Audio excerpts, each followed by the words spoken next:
Oke, selamat pagi Pak Gun. Pagi Pak Adit. Gimana kabarnya hari ini? Alhamdulillah Pak Adit agak lemas ini. Karena puasa ya. Iya Pak. Tapi puasa itu bukan jadi alasan Pak sebenarnya. Saya juga puasa hari ini, cuma kita harus menyelesaikan tugas kita ya Pak ya. Iya betul Pak, tugas itu wajib Pak. Wajib. Jadi tugas kita kali ini adalah membuat sebuah percakapan yang tentang coaching ya Pak ya. Iya. Dan hari ini Bapak menjadi coach untuk Pak Pranto yang menjadi coachingnya. Iya betul Pak. Nah untuk itu yang sudah Bapak persiapkan hari ini apa aja ya Pak ya? Oh hari ini saya sudah persiapan sejak jauh-jauh hari Pak, yaitu tentang belajar diri saya sendiri untuk fokus mendengarkan coaching.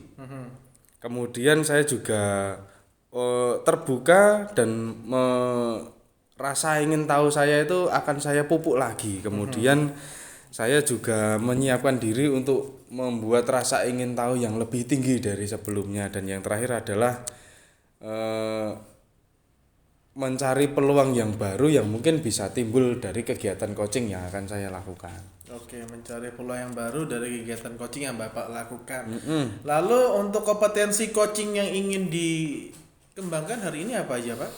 Oh iya, jadi mungkin perlu saya disepakati dulu ya Pak ya. Nanti kalau kegiatan saya ketika bercoaching, saya mohon dinilai alur tirta nanti. Betul. Yang saya lakukan sudah benar atau tidak ya Pak ya. Betul. Lalu kompetensi yang akan saya kembangkan, yang saya harapkan berkembang dari kegiatan coaching ini, yang pertama adalah Pak, presence Pak. Jadi saya kehadiran penuh saya nanti mungkin perlu dinilai juga Pak. Kedua, mendengarkan aktif.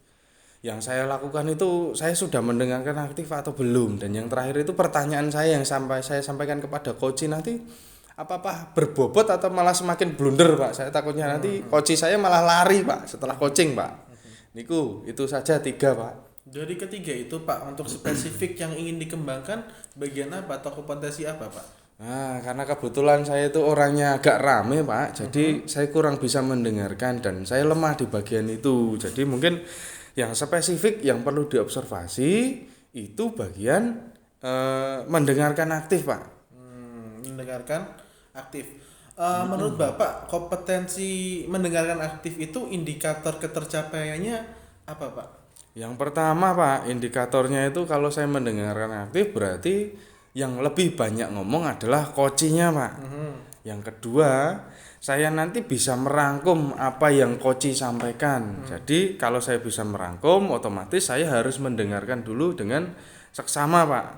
Dan yang terakhir nanti coach tidak kabur Pak. Berarti kalau coach tidak kabur merasa nyaman. Jadi saya bisa memberikan gambaran bahwa saya juga sebagai pendengar yang baik dan pendengar yang aktif Pak. Itu 3 saja Pak indikatornya Pak. Oke, jadi kita akan segera mulai ya Pak untuk sesi coaching hari ini.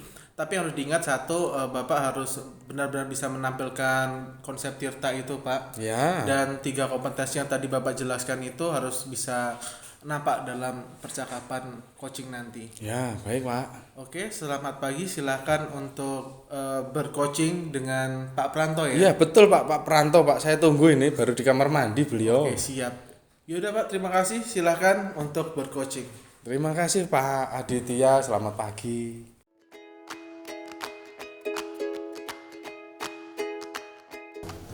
Assalamualaikum Pak Gun. Waalaikumsalam Pak Pranto, monggo silakan binara Pak. Ada apa ini Pak Pranto?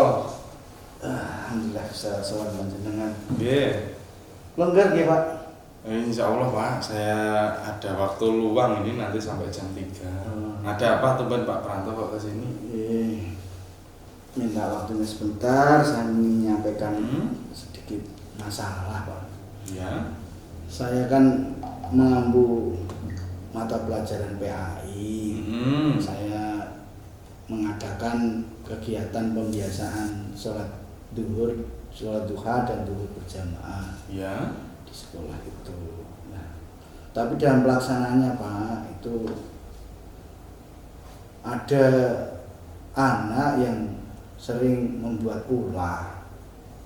Jadi terkesan pelaksanaan sholat duha dan duhur itu ada keramaian, ada sedikit masalah itu di situ. Oh, jadi Pak Pranto itu mau sharing sama saya terkait ada siswa yang bermasalah ketika sesi sholat duha dan sholat zuhur ya Pak ya. Oke. Lalu tujuannya kita ngobrol ini nanti Pak Pranto berharap yang seperti apa Pak? Habis setelah selesai kita ngobrol ini. Harapan saya setelah ngobrol ini ada solusi Pak. Dan masalah dari yang saya hadapi saat ini hingga ada jalan keluar yang pas untuk saya laksanakan gitu Pak. Oke, baiklah. Ya semoga saja nanti setelah kita ngobrol Pak Pranto mungkin bisa menemukan solusi atau mendapatkan ide-ide baru yang bisa digali ya Pak ya. Iya, mudah-mudahan Pak. Lalu kalau dari permasalahan Pak Pranto yang disampaikan tadi, siswa yang berulah, kira-kira itu penyebabnya apa Pak? Kok anak-anaknya bisa berulah diajak sholat? Kan ini Pak, sebenarnya satu anak yang luar biasa memang itu tangannya itu sering digeser kanan geser kiri. Oh, sikut-sikutan gitu ya Pak ya? Nah, terus temennya yang kanan kiri ini sebenarnya nggak mau diajak bercanda, tapi lama-kelamaan itu juga ikut terbawa gitu Pak. Akhirnya ya jadi 3 rame gitu, terus cekikian gitu di belakang. Karena saya imam di depan kan nggak mungkin saya noleh ke belakang, langsung menegur gitu. Saya tunggu sampai sholatnya selesai gitu Pak. Baru setelah selesai sholat anak-anak yang cekikian tadi ditegur sama Pak Pranto. Saya tegur. Ya langkah awal Pak, langkah awal itu yang 3 tadi saya suruh maju. Saya tanya dulu, kamu cekikian berarti kamu belum sholat. Karena kamu belum sholat, kamu sekarang sholat bertiga. Itu salah satu jadi imam, yang lain 2 makmum gitu sampai selesai sholat gitu Pak. Sebagai konsekuensi dari kesalahan mereka. Lalu yang peluang atau kekuatan yang sudah dilakukan Pak Pranto terhadap siswa yang berulah tadi sudah selesai atau masih tetap berulah Pak? Nah itu Pak masalahnya juga beberapa minggu itu bisa terkondisikan Pak. Pelaksanaan sholat duha itu kondusif baik, tapi akhir-akhir ini berulah kembali. Ya ada saja anak yang luar biasa itu membuat ya ngajak temennya rame, ya temennya yang diajak itu nggak kuat, ya akhirnya ikut rame dan menjadi sangat tidak bagus untuk pelaksanaan sholat itu dengan teman-teman yang lain Pak. Oh begitu ya Pak ya, berarti mungkin Pak Pranto juga butuh treatment baru ya Pak ya, karena treatment yang lama tidak bertahan dalam cukup waktu ya Pak ya. Kira-kira sudah pernah saya panggil bertiga itu, saya berikan pengarahan tentang wajib dan keutamaan sholat ya. Sepintas memang anaknya memperhatikan, tapi ya itu berapa minggu kambuh lagi gitu. Saya itu tidak tahu kalau di rumah seperti apa gitu Pak. Oh gitu ya Pak ya. Kalau di sekolah baik, tapi kalau di rumah nggak tahu seperti itu. Oke, lalu ada kekuatan lain yang mungkin bisa Pak Pranto lakukan ini selain memberikan konsekuensi ya kepada anak-anak tadi atau memberikan treatment Pak yang mungkin belum pernah Bapak lakukan kepada anak-anak biar anak-anak ini punya efek jerah. Saya ada planning Pak, ya barangkali ini nanti bisa jadi solusi saya. Yang pertama itu ingin mengundang wali murid dari 3 anak ini, ingin menanyakan keseharian di rumah itu Pak, sholatnya itu bagaimana kalau di rumah itu, apakah juga seperti di sekolah. Jadi saya ingin keterangan dari orang tuanya langsung. Pengamatan saya itu apa berbeda dengan pengamatan orang tua atau tidak gitu. Jadi disinkronkan antara kalau di sekolah sholat, di rumah sholat apa mboten gitu ya Pak ya. Seperti itu. Bagus Pak, bagus. Yang kedua, saya ingin melibatkan wali kelas. Wali kelas. Ya, agar mereka juga ikut sholat berjamaah Pak. Sehingga ketika murid itu melihat gurunya ikut sholat, pasti akan terdorong, oh sholat yang baik itu seperti gurunya yang di depan itu bisa dilihat, sholat yang baik khusyuk, tumanina gitu. Ya, ini kurangnya keteladanan. Jadi ketika sesi sholat duha dan sholat duhur itu yang ikut serta dari guru hanya Pak Pranto sebagai imam gitu ya, dan berencana wali kelas juga perlu diikut peran sertakan gitu ya Pak ya? Betul Pak, ya itu biasanya saya, kepala sekolah dan 1-2 guru gitu, belum bisa bersama. Baik, rencana yang bagus sekali Pak. Kira-kira mau dimulai kapan itu Pak rencananya Pak? Insya Allah segera mungkin Pak, minggu depan pelaksanaan duha dan duhur ini segera dilaksanakan. Minggu depan berarti pas selama Ramadan ini ya Pak ya? Iya. Baiklah, boleh Pak, bagus sekali.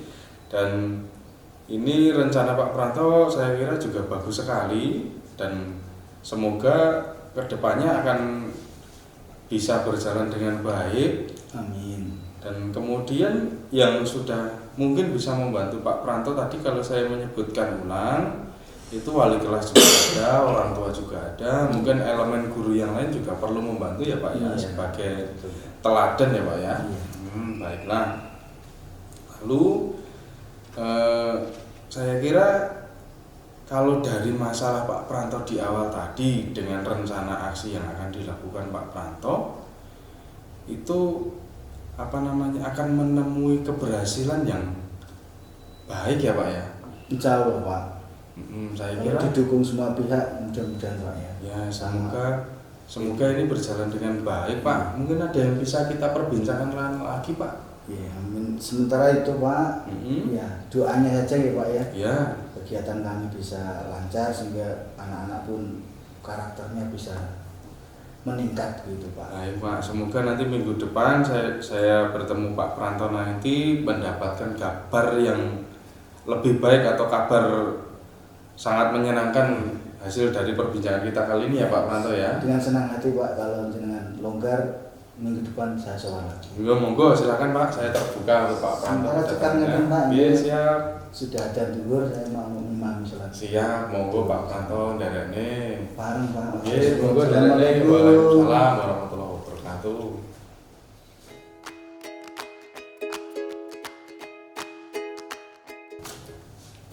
Oke Pak Gun, Ya. Untuk sesi percakapan tadi sudah ya. Sudah Pak? Sekarang saya mau bertanya nih Pak. Saya mau bertanya. Yang pertama saya mau bertanya tentang menurut Bapak apa yang sudah Bapak lakukan dalam praktek coaching tadi? Yang sudah saya lakukan ya Pak ya, dalam kegiatan coaching yang barusan saya lakukan bersama Pak Pranto selaku coach, saya merasa sudah menyelesaikan alur tirta yang harus saya penuhi. Kemudian saya juga sudah mencoba menunjukkan paradigma coaching, yaitu saya fokus pada coach yang saya ajak bicara, kemudian saya menggali rasa ingin tahu saya melalui apa yang disampaikan coach, kemudian saya tidak terbawa suasana yang menunjukkan bahwa saya itu memiliki kesadaran diri yang kuat. Kemudian yang terakhir adalah ketika coach ini saya gali, coach bisa menemukan hal yang baru atau menemukan solusinya sendiri Pak. Kemudian saya merasa juga saya sudah mulai mendengarkan secara aktif Pak dari apa yang saya harapkan untuk diobservasi, bahwa terbukti saya tidak banyak ngomong dibanding jumlah kata yang dikeluarkan oleh coach. Saya kira itu sudah cukup baik menurut saya. Itu saja Pak.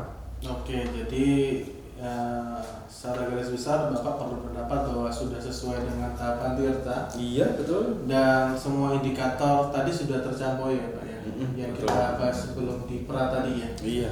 Oke,